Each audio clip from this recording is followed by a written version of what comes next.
decided to go live at the same time, so I don't expect many viewers this morning. But yeah, I thought it was worth doing a live one this morning. I've only got down tomorrow of doing this walk because obviously break up tomorrow. And it would be that some big news breaks last night. You know, X has been teasing it sort of since February, you know, that he knew of, you know, some interest from some consortiums, you know, interested in bringing buying West Ham. You know, the end of the day, there's a good product there in London, nice stadium, fantastic fan base. You know, if you give us, you know, and support us, you know, that we're a very loyal and protective fan base of our club. Yeah, so the Daily Mail, you know, put out that a bid had been rejected of 400 million. Apparently no bid has been made. Apparently they've just, you know, sort of shown their interest. And they've said, you know, we prepared to pay like 400 million, and, you know, the whole process is sort of not materialised because they haven't shown proof of funds or anything like that. But, you know, there's no smoke without fire, and this is how these sort of things do happen sometimes. You know, you don't hear nothing, and then all of a sudden a rumour comes out, press get hold of it, and then things start moving very, very fast. I think 400 million is a decent price for West Ham. Maybe he'll want a bit more, like 500, but there's a guy called Philip Beard, you know, played a part in the Olympics, the bid for that, and has got experience working with some other football clubs, that brings a big consortium, you know, and that's what we want. You know, we want someone who's going to invest in our dream, you know, give us a chance to dream, give us a chance to keep hold of some of our decent players and build on it. You know, GSB have took us as far as they can go now. You know, that they lack the financial power or the willingness, you know, to really try. Yeah, you know, people can look at Anderson and Hollah as failed deals, etc. But that doesn't mean you stop, you know. It seems that they got their fingers bit once and they're not willing to dip their toe in it ever again.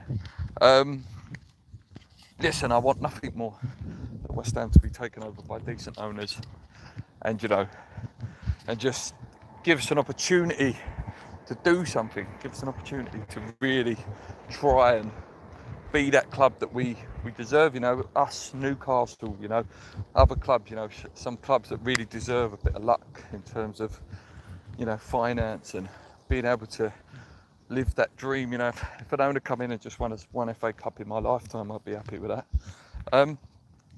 Here's my sceptical side though.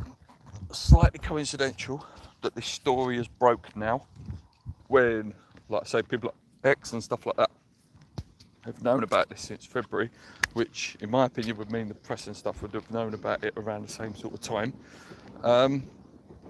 So for me, it wouldn't surprise me that Sullivan has put this out there as an excuse at the end of the window if we don't spend any money. Listen, it's not happened yet.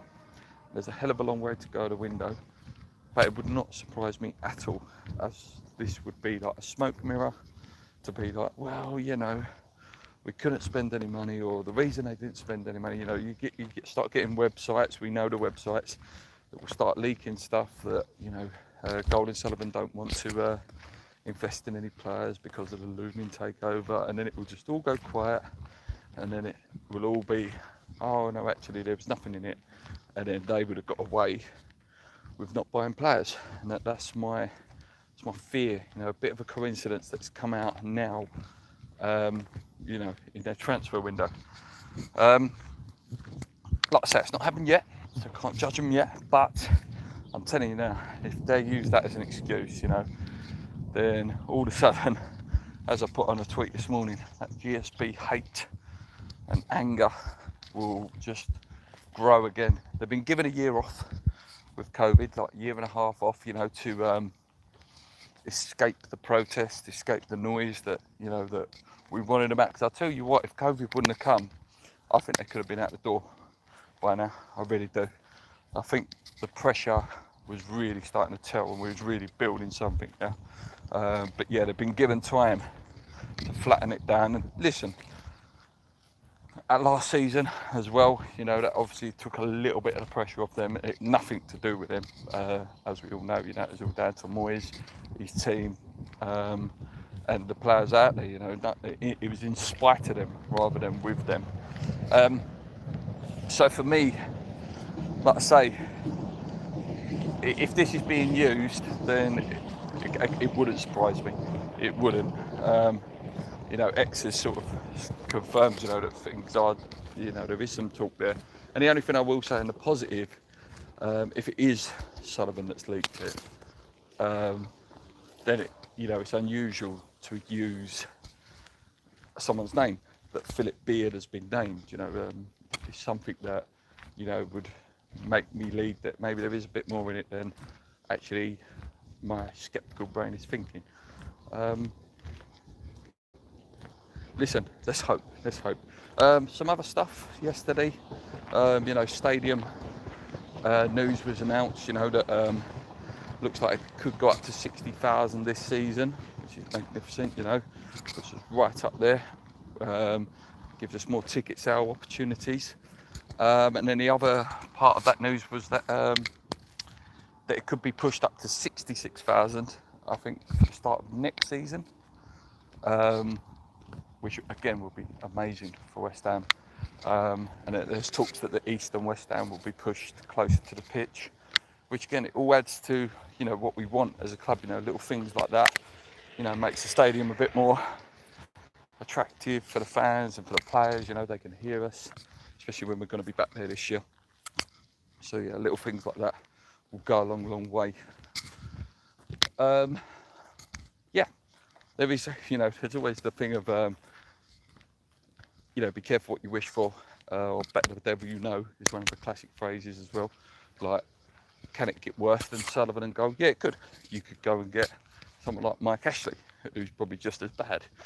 But I'd like to think that a new consortium would have some sort of, you know, it wouldn't surprise me, you know, if Tony Cottee has some sort of involvement with this, or, you know, a couple of ex-West Ham players that can sit there and, you know, tell the fans, tell the board what the fans would love. You know, all we want is to show some ambition, have the team invested in, be run like a proper football club. You know, actually set up networks of scouts and directors of football, and, you know, actually have a bit more professionality about us rather than, you know, trying to get our players for agents and stuff like that all the time. Yeah, that's what my opinion is of it, guys. Let me know what you think about this takeover stuff. And do you think, you know, that this takeover would be, you know, would it be like a worldy takeover in terms of, you know, will it give us that elite money, or will it just, you know, just sort of secure us and be able to spend, you know, maybe to like the likes of a Villa or someone like that, you know, or a Leicester, you know, so it can make us really competitive. Gary Rutter says, hi Luke, how are you? I'm good, mate. Only got one more day left at work, thank God. And then off to the summer holidays. And he also says he thinks this is a load of rubbish, the takeover talks. I do as well, mate. The sceptical side is always thinking about what Sullivan and Gold are planning and how they, you know, can manipulate the press and manipulate certain websites, you know, to put out the mantra that they want, so that when the window does, you know, hopefully it doesn't, but when the window does become unsuccessful, they can say, oh well, takeover talks were being done, and, you know, we didn't want to sign players that this new board potentially wanted and stuff like that. Takeovers can go through very quickly if a bid is put in. You know, we've seen it before. You know, it can take about 4 to 6 weeks if there is some real in it. But yeah, I don't think there's anything in it. I do think we're going to sell soon, within the next year and a half, but I don't think it'll be now. What was that, Gary? There, sorry, mate. I just missed your comment there, mate. He said we need new signings now. We certainly do, and hopefully, you know, we need. Really, I wanted one announced by Friday. You know, whether that was Hollah, or some sort of striker. Apparently, as well, just going off a bit of tangent here because I'm live. Apparently, Tammy Abraham's heavily linked with Arsenal now on loan, with an option to buy That would be a bit of a kick in the teeth, that would, if he was to go there. Rather than come to us, you know, at least we can offer him European football this year. Let's not beat about the bush with Arsenal, yes, and they were, and still are a big club in terms of history and prestige. But listen, they're a long way away from a Champions League football team, Arsenal. Let's not beat about the bush, you know what I mean? They're not. You're not going to an elite club there anymore. They're not an elite club. But yeah, that'll do for today, guys. Me and Paul will be back the weekend. Surely we'll go into a bit more detail, and probably more and more of this will come out or disappear as the days go on. I've ordered my shirt, ordered my West Ham shirt, finally got it. Finally found someone that does it on Klarna, because I didn't want to bang out 60 quid straight away, so I can pay it off. So I've still got some beer money. Yeah, anyway, guys, take it easy. Hit that like button if you're there. What's he say, Peter Jones? My apologies about any spelling mistakes. See you later, off to work, mate. Yeah, no worries, mate. Yeah, take it easy. Hit the like button if you're watching live. If you're watching back, I really appreciate the likes as well. Hit the subscribe button. We went up a few again over the last couple of days. You know, 4,000 is in sight. It's going to take a little while, but yeah, when we get 4,000, it'd be an amazing achievement. Anyway, guys, take it easy. I'm sure you're going to go and watch West Ham Fan TV's reaction to this takeover as well. That is exactly what I'm going to do after this, because they are my favourite channel. So until then, guys, come on, you ones, keep believing. Let's go.